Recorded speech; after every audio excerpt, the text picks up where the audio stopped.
첫 구절이 이렇게 나가죠. 하나님이 굽게 하셨는데 그걸 누가 곧게 만들겠냐. 크로킷하게 이렇게 하나님이 우리 인생길에서 가끔 돌아가게 하고 구부러지게 하고 힘들게 해놓으셨는데, 그런데 뭐라고 선포하냐면 하나님이 그렇게 하신 건데 누가 그걸 지 마음대로 똑바로 할 수 있느냐. 대단한 말씀의 선포입니다. 여기 하나님의 주권을 깨닫게 합니다. 여러분, 인생에 쌓이고 쌓인 누적된 질문이 있는데 그것은 때로 우리 자신이 탄식하면서 내가 원하지도 않았는데, 이것은 내 계획 속에 들어가 있지도 않았는데 왜 이런 게 내 인생에 포함시켰느냐, 누가 나한테 이걸 포함시켜 줬느냐. 우리 신앙인들은 그렇게 함부로 말하지 마세요. 여기 말씀한 대로 굽게 하신 것도 곧게 하신 것도 하나님이 행하시는 일이에요. 그 하나님이 행하시는 일을 보라. 하나님이 다 포함시키셨습니다. 운명이니 저주니 그런 생각 쉽게 우리 머릿속에 들어와서 우리를 혼란시키지 않도록 해야 돼요. 그런 거 없습니다, 우리 크리스천들에게는. 가가와 토요이코라고 하는 일본의 유명한 신학자가 계세요. 그분은 태생부터가 기생이었던, 한 남자가 기생이었던 사람을 데려다가 자기 첩으로 삼았어요. 그 사이에 태어난 아들이 바로 이 가가와 토요이코라는 일본의 나중에 유명한 신학자가 됐는데, 이분은 나면서부터 천대받으러 나온 것 같이 살았어요. 싸늘한 가족, 기생의 아들이라고 불리는 손가락질 속에서 자라났습니다. 근데 그 일본에 건너간 미국 선교사들이 그 골목을 다니면서 전도하는데 북을 치면서, 그래서 만나는 사람들마다 그 일본 말로 떠듬떠듬하면서 그랬어요. 하나님은 당신을 사랑하십니다. 하나님은 당신을 사랑하십니다. 그리고 북을 치고, 이 가가와 토요이코가 그 말을 듣다가 그 속에 맺힌 게 있어서 이렇게 물어봤습니다. 그러면 그 하나님은, 당신이 말한 하나님은 나도 사랑하십니까? 예, 하나님이 당신을 사랑하십니다. 그러면 기생의 아들도 사랑하십니까? 예, 하나님은 더욱 당신을 사랑하십니다. 거기서 그 인생의 전환점을 지나갔어요. 그 사랑 앞에 끌려서 그 험하고 눈물 나고 한 번도 편한 적이 없던, 굽고 구불구불하던 그 인생 속에 하나님의 사랑이 들어오셔서 완전히 뒤집어 놨습니다. 나중에 일본의 유명한 신학자가 됐는데 한국의 목사님들도 이분의 그 주석을 많이 인용을 하고 있어요. 이분이 쓴 책 가운데 가장 중요한 책은 하나님은 사랑이시더라고요. 하나님의 사랑이라는 주제를 제일 많이 다루셨어요. 누가 포함시켰어요? 가가와 토요이코 일생에? 결국 운명도 아니에요. 더구나 저주 같은 거 없어요. 하나님이 이렇게 하셨는데 누가 그것을 능히 뒤집어 놓겠느냐. 잠언 29장 26절에 사람의 일하는 작정은 여호와께로 말미암느니라. 사람의 일들을 보면 여호와의 작정하심이 거기 다 보인다는 것입니다. 종종 저 그렇게 말합니다. 시집가서 시집살이 고생하고 남편하고 또 후다닥 싸우기도 하고, 그거요 별거 아니에요. 그 연애하고 결혼식 할 때 다 포함됐던 거예요. 그렇게 사는 것도 포함이 돼 있었던 거예요. 어떻게 모든 게 다 자기 원하는 대로만 되겠어요. 아이를 낳는데 잘 커가다가 티네이저도 되고 대학생 들어가더니 엄청난 문제를 일으키고 골치에 골치가 됩니다. 어떻게 이런 아들이 우리 집안에 나왔는가? 아니요, 그 아이 태어날 때부터 기도했고요, 그 아이 돌잔치 때 한 천불 썼고, 그런 아들을 기도해서 받은 아들인데 그 태어날 때부터 그게 다 포함되어 있었던 거예요. 그래서 부모로 하여금 피눈물 나게 기도하게 만들고 그 아이가 제대로 되게 바꾸는 거죠. 목회하시던 30대 중반의 어느 목사님이 너무 목회가 힘들어가지고 잘 믿는 자기 아버지한테 가서 그랬다죠. 아버지, 나 목회 못하겠어, 너무 힘들어서. 그랬더니 그 아버님이 이렇게 대답했다죠. 그러지 마라, 네가 매달 받는 봉급 속에 그게 다 들어가 있는 거예요. 저한테도 제가 받는 봉급 안에 다 들어가 있어요. 여러분도 여러분이 사는 삶 속에 이미 그게 다 포함되어 있는 거예요. 왜 포함되느냐고 하지 말고 포함시켜 주신 대로 사는 거죠. 그게 신앙이에요. 그것까지 받아들일 때 응답이 하나님께 드려지게 되고, 우리 영적인 삶의 멘탈리티가 건강해지고, 그것까지 포함해서 다 함께 하나님이 주신 줄 알고 병행하여 주신 줄 알고 살아드릴 때, 그게 진정 하나님께 드리는 우리 십자가 인생의 승리가 되는 것입니다. 올해도 많은 사연들이 있었죠. 많은 사연들이 있었어요. 어려운 일, 힘든 일, 사업이 이렇게 되고 자녀들이 이렇게 되고 전혀 예상하지 못했던 구불구불한 것들이 많이 나타났습니다. 왜 똑바로 곧게 스트레이트만 되지 않고 이렇게 크로킷하게? 아니요, 우리의 삶의 주인이 그렇게 정하셨는데 그렇게 살아드리면 되죠. 그렇게 살 수 있도록 믿음 주시고 우리에게 하늘의 권세도 주시잖아요. 그렇게 살면 돼요. 운명도 저주도 아닙니다. 어떤 분이 한국의 시골에서 여행을 하는데 밤에 어디서 잠을 자게 됐습니다. 근데 후진 시골이 돼서 겨우 여관을 찾았는데 들어가 보니까 이건 형편이 없는 시설의 여관입니다. 이분이 주인한테 이렇게 물어봤답니다. 이 돼지우리에서 하룻밤 자는데 얼마요? 이 돼지우리에서 하룻밤 자는데 얼마요? 주인이 착각 이렇게 대답하더랍니다. 한 마리 자는데 2,000원이고 두 마리라면 3,000원. 한 마리면 2만 원이고 2,000원이고 세 마리가 자면 디스카운트해서 3,000원이라. 내 눈에 시골길을 가다가 그런 데서도 잘 때가 있는 거죠. 그걸 돼지우리라고 그러면 결국 돼지 취급밖에 안 받아요. 돼지 한 마리에 돼지 두 마리에. 하나님이 우리에게 주신 일생을 살면서 구부러지고 힘들고 눈물 나고 다 잃어버리는 그런 때가 있어도, 예상하지 못했던 일들이 있어도 그건 하나님이 포함시켜 놓으신 것이니까 그것도 그 가운데서도 천국인 줄 알고, 또 궁전 같은 데 살 때는 또 그것도 천국인 줄 알고, 그래서 그 삶의 어느 형편이든지 다 하나님이 주인 되게 해드리면, 그게 이 올해를 2012년을 돌이켜보면서 여러분과 제가 이 예배를 통해서 우리 예배자들이 결론을 주 앞에 드리는 헌신이 돼요. 14절에 보면 이렇게 말했죠. 형통한 날에는 기뻐하고 곤고한 날에는 생각하라. 하나님이 이 두 가지를 병행하시사 형통한 날이 있고 곤고한 날이 있는데, 곤고한 날에는 뭐라고 그러냐면 생각하라 그러셨어요. 물론 우리가 형통하면 잔치 벌리고 싶습니다. 쭉쭉 일이 잘 풀리고 형통하게 되면 사람들 불러서 돼지고기 대접하고 싶습니다. 삼겹살 셀레브레이션 하고 싶어요. 그건 좋죠. 그러나 하나님의 병행하심은 곤고한 날을 중간중간 꼭 집어넣으시는 거예요. 꼭 집어넣으셔가지고 어떻게 하게 만들어요? 생각하게 만들었어요. 생각하게. 다시 말하면 하나님은 때때로 우리가 너무 취하고 기쁘고 전진하고 스탑할 줄 모르고 그냥 달려가면서 그게 인생인 줄 알고 하면 가끔 우리를 멈추게 하시고, 뭐라고 한국식으로 얘기하시면 생각 좀 하며 살아라. 그렇게 살지 말고 get going 그러지 말고 stop and think, consider. 생각하며 살 줄 알아. 그래서 이 곤고한 날들은 때때로 저와 여러분에게 주시는 하나님의 수양입니다. 빈털터리가 됐을 때 비로소 그 전에 잘 나가고 형통하고 뭐 할 때는 뭐라고 하나님의 음성이 들려도 난미 저 아닙니다. 저한테 그런 말씀 마십시오. 나 그것만 그 말 순종 못하겠습니다. 근데 빈털터리가 돼서 바닥이 난 인생에 엎드리면 뭐라고 질문하기 시작하죠. 하나님, why? 왜 그렇습니까? 말씀해 주십시오. why? 그게 곤고한 날 병행해서 주시는 한 해를 산 후에 오늘 생각해야 될 깨달음들이. 다윗이란 사람이 그 아들 압살롬 때문에 피해가지고 막 신발도 제대로 못 신고 허겁지겁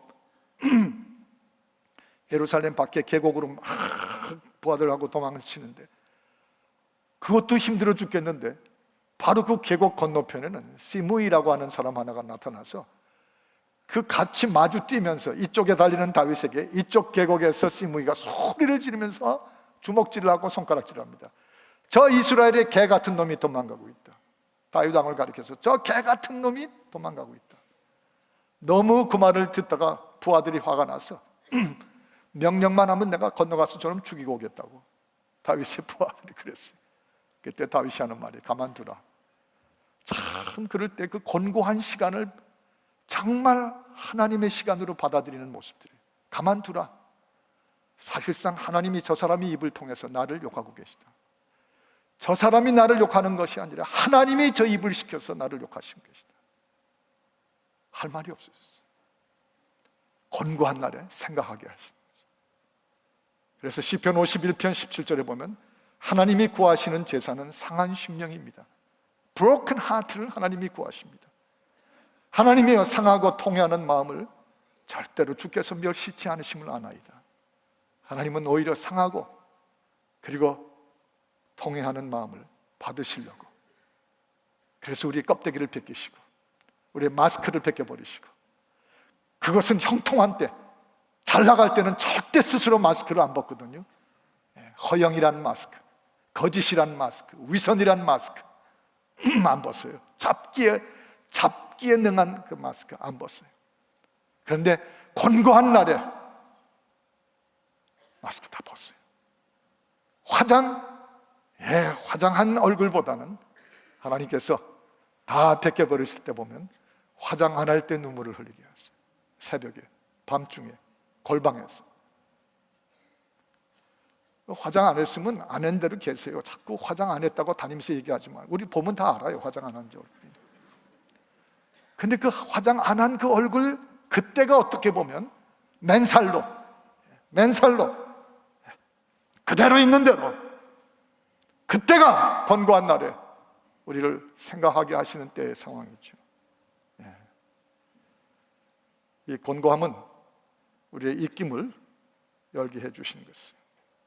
우리가 입김에 불과하며 우리가 하나님 앞에 먼지에 불과하다는 사실을 눈을 뜨고 다시 또 받아들이게 해주셨어요. 권고한 날에 consider, 생각하라. 다 그때를 겪을 줄 알아야 됩니다. 권고한 날이 왔을 때, 프랑스의 철학가요 저술가였던 볼테르라고 하는 사람, 유명한 사람이죠. 이 사람이 한번 영국의 런던에 갔는데 바로 그때가 하필이면 영국 사람들하고 프랑스 사람들이 최악으로 가장 서로 증오하는 때에 이 프랑스 사람인 볼테르가 영국에 들어간 겁니다. 근데 이 사람이 이 프랑스 사람이라는 게 드러나가지고 영국인들이 쭉 둘러서더니 주먹으로 매질을 하고 돌멩이를 던지려고 덤벼들었어요. 그때 볼테르가 한 말이 이런 유명한 말을 했습니다. 영국인들이여, 나는 물론 영국인이 아닙니다. 당신들과 같은 영국인이 아닙니다. 나는 태어나면서부터 프랑스 사람들입니다. 그러나 생각해 보십시오. 나면서부터 프랑스 사람으로 지금까지 일생을 살고 있다는 자체만으로 충분한 벌을 받고 있는 게 아닙니까? 다 돌을 내려놓고 가더래요. 이 정도는 상당히 생각할 줄 알아야 이해하시는 겁니다. 그 자리를 모면하고 그 자리를 벗어날 수 있는 일종의 위기형 발언이었죠. 내가 프랑스 사람이란 자체가 이미 충분히 벌을 받고 있는데 뭐하러 또 나한테 더 벌을 주려고 그럽니까? 인간이 당하는 그 험한 날, 고통의 날, 권고한 날에는 그렇게 인간들끼리 모면할지 몰라도 하나님의 사람들은 그렇게 모면하지 않습니다. 그렇게 벗어나려고 하지 않습니다. 우린 이렇게 합니다. 다윗처럼, 하나님, 이미 내가 죄인으로 하나님 앞에 할 말이 없사온데 이 권고한 시간을 통해서 내 죄로, 내 죄의 삶으로 이미 하나님 앞에 충분한 벌을 받고 있는 거 내가 아나이다. 내가 죄인입니다. 이 벌 받아야 할 말이 없습니다. 이 벌 주셔서 내가 무슨 말을 하리까? 그게 욥이 했던 말이고 그게 다윗이 했던 말이에요. 내가 하나님을 멀리 있었는데 너무 바쁘게 살고 멈출 줄 모르고 다 내가 계획한 대로 되면 그만인 줄 알았던 그런 내 삶인데 이런 지경을 당하니 내가 너무 하나님을 멀리하고 있었습니다. 이런 벌 받아도 쌉니다. 이렇게 하시는 게 오히려 감사한 일입니다. 바로 그런 말이 되죠. 여러분, 형통한 날, 권고한 날 두 가지 다 합니다. 오늘 오후 4시 반에 임직 안수 예배가 있습니다. 장로님들, 권사님들, 안수집사님들 다 임직 예배 드리죠. 바울과 같은 분은 하나님 앞에 임직이 될 때 그 거룩한 임직된 직분을 가지고 이렇게 묘사한 기록이 나와 있습니다. 고린도후서 6장 8절에 보면 하나님 앞에 종이 되고 기름 부음을 받는 것, 임직되고 안수받는 것, 그게 뭔가? 영광이 되며 동시에 욕이 된다고 그랬어요. 영광만 있다는 게 아니랍니다. 욕을 겪어야 된다는 거예요. 그게 바로 하나님이 안수하실 때 두 가지를 같이 우리에게 주시는 거예요. 포함시키신 거예요. 더구나 이렇게 말했어요. 하나님의 사람으로 하나님의 일을 할 때 임직되고 안수된다는 것은 아름다운 이름을 인함이며 동시에 악한 이름을 들을 때도 있는 것을 말미암습니다. 아름다운 이름으로 불릴 때도 있지만 악한 이름으로 불려야 될 때도 있다는 것을, 다 포함된 것을, 다 포함된 것을. 이 해를 지나가면서 지난 한 해를 돌이켜보며 여러분의 가정과 여러분의 자녀들과 여러분의 삶의 현장에서 굽게 돌았고 멀리 돌았고 제대로 안 풀렸고 콱콱 막혔고, 네, 실수 아닙니다. 절대로 하나님의 실수 아닙니다. 생각하게 하시는, 아이를 병원에 입원시키고 그 이쁘게 자라던 눈에 들어와도 성치 않은 그 아이가 2살이 지나면서 건강하고 밝던 아이가 갑자기 어떤 급성병이 들어가면서 열이 40도 이상으로 펄펄 끓게 됐습니다. 병원에 Children's Hospital에 병원에 입원했어요. 이 아이가 열이 떨어지질 않습니다. 그 뛰면서 즐겁게 뛰던 그 2살만 돼도 얼마나 이뻐요. 예? 그런데 그 아이가 펄이 펄펄 끓는 그 병원에서 이 부모가, 아빠 엄마가 잠을 못 잡니다. 어떻게 잠을 자요? 뜬 눈으로 밤을 새우죠. 그 시간을 며칠씩 건 일주일을 그렇게 지나갔습니다. 그때 그 아버지 되는 젊은 집사가 이렇게 저한테 말하던 생각이 납니다. 목사님, 뜬 눈으로 밤을 새우면서 저 아이를 위해서 부르짖고 저 아이를 돌보면서 저한테 2 가지를 주셨습니다. 하나는 그냥 즐겁게 뛰고 놀 때보다 저게 목숨이 경각에 달아서 신음할 때 내가 이 아이를 진심으로 사랑하는구나, 내가 이제까지 몰랐는데 내가 이토록 이 아이를 사랑하는구나, 그걸 하나 깨달았고요. 또 한 가지는 이 아이는 우리 것이 아니고 하나님 것이구나, 이 아이는 하나님 것이구나 생각하게 하신 거예요. 생각하게 하신 거예요. 그 유명한 수필집 가운데 제가 전에 소개한 것이 있죠. 하나님이 생각하시다가 어느 오랫동안 아이를 기다렸던 부부가 아이를 결국 받았는데 핸디캡으로 태어났어요. 그 아이를 끌어안고 이 엄마가 흐느껴 울다가 그 입에서 나온 말이, 여보 괜찮아요, 하나님이 생각하시다가 이 아이, 이 몸이 불편해 일생을 살아야 되는 이 아이를 누구 집에 맡겨야 될까 하고 생각하시다가 그토록 아기를 기다리던 우리한테 맡기신 것이죠. 하나님이 생각하시다가, 하나님이 생각하시다가. 권고한 날에는 생각하라. 이제 16절 내려가 봅니다. 16절에 이렇게 말씀이 되어 있어요. 지나치게 의인이 되지 말며 지나치게 지혜자도 되지 말라. 어찌하여 스스로 패망케 하겠느냐. 여기 지나치게란 말이 또 17절에 나옵니다. 지나치게 악인이 되지 말며 우매자도 되지 말라. 3번씩이나 지나치게 의인도 되지 말고 지나치게 지혜자도 되지 말고 지나치게 악인도 되지 말라는 것이에요. 왜 그렇게 벗어나고 과하게 하려고 그러냐. 어차피 내 인생은 내가 알지 못하는 인생인데, 장래일은 14절 후반부에 있는 것처럼 장래일을 능히 헤아려 알지 못하게 하시는 것이 하나님의 계획인데, 뭘 그렇게 그 인생을 네가 다 만들려고 지나치게 자기를 의롭다고 그러고 지나치게 자기를 지혜 있다고 그러고 지나치게 자기를 악인으로 만들려고 그러냐. 그러지 말라는 것이에요.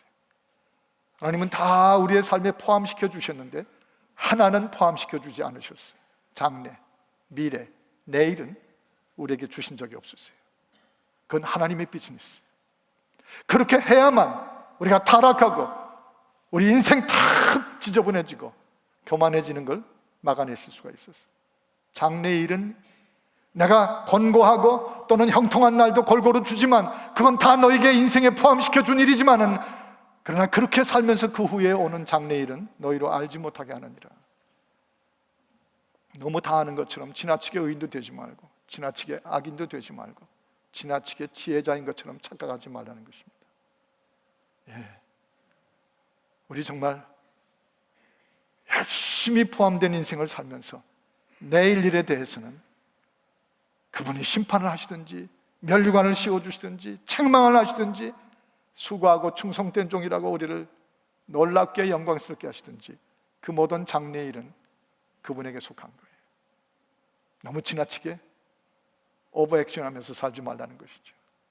해밍웨이라고 하는 유명한 분이 마이애미에서 각 도시에 가끔씩 강연회를 가면 해밍웨이 강연회가 유명한 일이었답니다, 그 당시. 근데 마이애미에서 시카고에서 해밍웨이 강연회가 있어서 해밍웨이가 마이애미 공항까지 나갔는데 뭐가 수속이 잘못돼가지고 비행기표가 없는데 딱 한 표가 남아있었어요. 그래서 빨리 시카고에 가서 강연회를 해야 되니까 해밍웨이가 그 비행기표를 붙잡은 거예요. 근데 그 순간 US 세네터, 미 연방 상원의원 하나가 뛰어들어와가지고 내가 급히 시카고를 가야 된다고 하면서 소위 미국식 백을 써가지고 그 티켓을 빼돌렸어요. 그래서 결국 해밍웨이 못 갔어요, 시카고에. 근데 그 상원의원이 그렇게 그 표를 구해가지고 시카고로 간 목적은 시카고에서 열리는 해밍웨이의 강연회에 참석합니다. 말이 됩니까? 뭐 그렇게 서둘러요? 왜 그렇게 뭐 장래일을 다 하는 것처럼 그러냐 이거죠. 오히려 내가 다 지나치게 하다가 내가 정작 가야 될 곳은 가봐도 소용없게 되는 거 아니냐. 14절 후반부가 바로 장래일을 알지 못하게 하시느냐. 이미 아시는 분 보셨지만 황수관 박사님이 우리 교회도 2번씩이나 오셨던 행복전도사, 신바람 전도사 황수관 박사께서 어제 67세의 젊은 나이로 급성 폐혈증으로 세상을 떠나셨더라고요. 다 몰라요, 우리. 저도 여러분도 내일 일을, 장래일을 헤아려 알지 못하는 일을. 오직 우리에게 포함시켜 주신 것은 현재인데 이 오늘이 바로 내일을 만들어야 되는 거예요. 내일을 위해서는 오늘을 다 포함시켜서 좋아하든지 싫어하든지 펴진 것이든지 구부진 것이든지 그걸 오로지 하나님 앞에서 살아드릴 때 그 오늘을 사는 내가 내일을 준비하신 하나님 앞에 설 수 있는 거죠. 또 한 번 진리예요. 이 진리 말고는 더 없을 정도예요.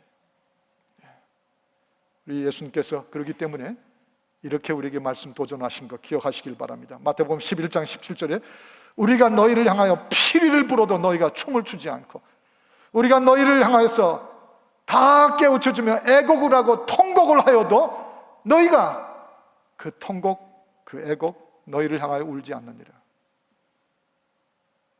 그렇게 바람만 좀 불어도 내일 비가 오겠다, 뭐 구름만 껴도 내일 날씨가 굳겠다, 모든 걸 장래일을 알려고 애쓰고 살면서도 정작 지금 울어야 될 때, 정작 피를 불러 춤을 춰야 될 때는 너희가 반응이 없는 장래일을 그렇게도 여전히 다 하는 것처럼 살겠느냐 그 말이죠. 우리 지난 1년을 살아왔는데 3가지 종류의 타임을 살아왔습니다. 캘린더 타임 살아왔어요. 매달 달력 하나씩 뛸 때마다 캘린더 타임이에요. 얼마나 세월이 빠른지 1월 달력을 찢을 때가 어제 같은데 벌써 12월 달 달력을 찢을 때가 됐어요. 64세가 되어 보니까 시속 64마일로 달려가는 거예요. 우리 고영건 목사님은 시속 44마일로 달려가요. 44에 46이에요. No problem. 캘린더 타임을 살아왔어요. 또 이 1년 동안에도 바이올로지컬 타이밍을 살아왔어요. 바이올로지컬 타임. 우리 육신이 점점 허해져요. 약해져요. 세월이 가면서 우리 육신의 세월을 살게 되어 있어요. 지난 1년 동안에도 바로 그런 바이올로지컬 타임을 살아왔어요. 그러나 동시에 우리는 지난 1년 동안 God's 타임을 살았어요. 하나님의 시간을.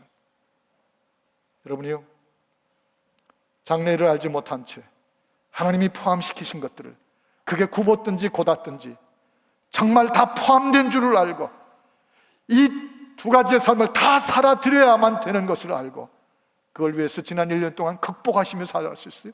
참아가면서 사셨어요. 기도하면서 사셨어요. 오히려 깊이의 묵상과 내면으로 들어가셨어요. 지난 1년 동안 그렇게 산 시간들이 바로 God's 타임을 사신 거예요. 억울하지 않아요. 왜 그런 시간들이 그렇게 많았는가? 그렇게 생각하지 마세요. 그게 바로 God's 타임이에요. 그게 하나님의 시간을 살아드린 것이에요. 시편 135편 6절의 말씀처럼 여호와께서 무릇 기뻐하시는 일을 천지와 바다와 모든 깊은 데서 행하시기 때문에 하나님이 주신 대로 이 두 가지 패키지를 다 같이 받았어요. 다 포함되어 있는 거예요. 다 포함되어 있는 거예요. 순탄할 때 있어요. 교회 건축할 때도 잘 되다가 중간에 어려운 지경을 부딪혀가지고 홀드하고 기도하고 눈물을 흘릴 때가 있었어요. 그러다가 오늘 이게 다 완성됐어요. 제 인생 가운데도 대부분의 교인들은 나오면서 눈물을 흘리면서 목사님 설교에 도전을 받았다고, 얼마나 제 인생을 깨닫게 하시는지 하나님 말씀이 내 귀에 들어온다고. 그런데 어떤 분은 저하고 악수하면서, 손 목사님은 설교하실 때 목소리가 틀렸습니다, 그런 분도 계세요. 다 포함되어 있는 거예요. 여러분이 부부들이 함께 살면서 그 아내를 인하여, 남편을 인하여 너무너무 행복한 것들이 있어요, 형통한 것이. 그러나 그 아내나 남편을 인하여 도저히 받아들이기 힘든, 포함시키기 어려운 것도 있어요. 제 아내가 한번 집에서 설거지인지 조리인지 몰라 뚝딱뚝딱 하면서, 별로 노래는 좀 그렇거든요, 제 아내가 좀 들어주기가 힘든 수준이에요. 그런데 그날따라 뭐 인스피레이션이 왔는지 와 하고 무슨 복음 선거를 하는데 음은 다 안 맞고 그냥 와, 정말 힘들더라고요. 그때 제가 읽었던 생각이 하나 났어요. 어떤 남편이 한국의 아파트에 사는데 그 집도 부인이 와 하고 노래를 하니 듣고 듣다 못해서 이분이 베란다 문을 열고 아파트 베란다에 나갔었답니다. 그랬더니 또 내 노래 그렇게 듣기 싫어서 나간 거냐고 또 야단을 쳤대요. 그랬더니 남편이 하는 말이, 아니 그게 아니고 내가 여기 나와 있어야만 당신이 지금 남편한테 매를 맞는 게 아니라는 걸 알 수 있었어요. 빨리 회전하는 분들만 알죠. 당신 노래를 하는 거지 내가 때려서 비명소리가 아니라는 걸 들려주기 위해서 베란다에 나가서 있다고. 꼭 그런 심정으로 해도 정말 못 듣겠다 그랬더니 노래인 줄 알고 들어요. 그래서 또 한 가지 한국의 음악대학들이 복을 받은 것은 제 아내가 한 번도 거기 자원을 안 한 게, 그렇게 한국의 음악대학들이 잘 된 게. 그런데 이런 조크를 하면서도 그게 답니까? 제 아내에게서 제가 평생 빚지고 평생 형통하게 저를 지켜주고 지혜를 나눠주고 저를 끝까지 인내할 수 있도록 붙잡아주고, 얼마나 형통한 것이 많은데 권고한 것 정도야, 그 노래 정도에 들어주면 되죠. 여러분의 아내들, 여러분의 남편들 뭐 이러고 저러고 말 많아요? 말하지 마세요. 뭘 말할 게 있어요? 오늘 내가 아까 우리 부른 찬송처럼 은혜라 주의 은혜라, 여기 지금 서 있는 것을 보면 그 자체 속에 당신의 아내가 녹아 들어가 있고 당신의 남편이 포함되어 있었기 때문에 그렇게 성실하고 겸손하게 하나님 종이 되어 있는 것이에요. 이 교회 성가대원들이 되어 있고 셀 목자들이 되어 있고 이 교회 아름다운 섬김의 종들이 되어 있는 것이에요. 포함하셔야 돼요.